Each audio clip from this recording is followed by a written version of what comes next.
Այսօր շարունակող Նիկոլ Փաշինյանի դատավարության ժամանակ Ամբաստանյանը հրաժարվել է ցուցմունք տալ եւ հանդես է եկել հայտարարությամբ, որում հիշեցրել է, որ կենտրոնական ընտրական հանձնաժողովը նրան գրանցել է որպես պատգամավորության տեխնացու, իսկ վերջինիս չի կարելի կալանքի տակ պահել առանց ԿԸՀ-ի թույլտվության։ Իմ մրցակիցները օգտվում են առանց կենտրոնական ընտրական հանձնաժողովի համաձայնության չկալանավորվելու, այսինքն կալանքի տակ չլինելու իրավունքից, իսկ ես այդ իրավունքից չեմ օգտվում։ Այսպիսով կալանավորված լինելու անձնական հանգամանքի բերումով իմ նկատմամբ խնդրական մոտեցում է ցուցաբերվում եւ ես զրկված եմ օրենքով ինձ վերապահված իրավունքից օգտվելու հնարավորությունից։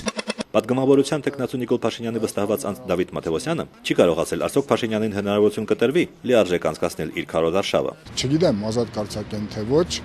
մի բան հաստատ գիտեմ, որ այդ որոշումը կկայացվի Բաղրամյան 26 հասցեին։ Իսկ մեկ այլ վստահված անձ Աշոտ Բլեյանը Ամեկլուսին ասաց. Ես Նիկոլի ընտրողն եմ, ես այդ ընտրատարածքի բնակիչ եմ, Նիկոլի ընտրողն եմ եւ հասկանալի է ոչ միայն կոչ եմ անելու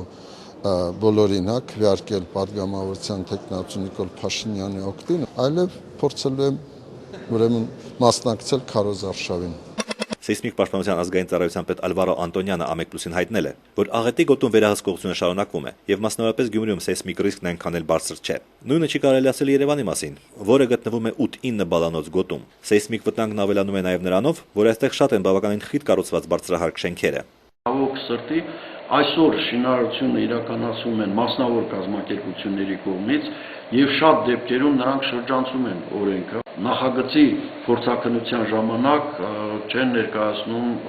սեյսմակայունության մասին տեղեկանք։ 1991 թվականից սկսած աղետից տուժած գյումրեցիները հիվանդանոցային փողոցում տներ են կառուցել, այսպիսով առանց պետության որևէ աջակցության խուսափելով անօթևանի կարգավիճակից։ Սակայն այժմ պետությունը նրանցից պահանջում է մեկ ամսվա ընթացքում վճարել մի քանի հազար դոլարին համարժեք գումար տները սեփականաշնորհելու համար։ Գազը քաշել են, դուրսը քաշել են, փողոց են քշինել։ Իրանք ուր դեղեն են, այն ժամանակով սենք անօրինական էր, թող սենք գիտեք անօրինական, կան սենք սեր չբդիշինություն ենք։ Բայց պաստորեն մենք 20 տարի սեղ կաբրել ենք, եկել այնպես թվեր քսենո 5-ից 8,000 դոլար է մեր տունը սեփականաշնորհ։ Ով է ի վիճակի։ Ես մի Իրանից տուն չեմ ուզել։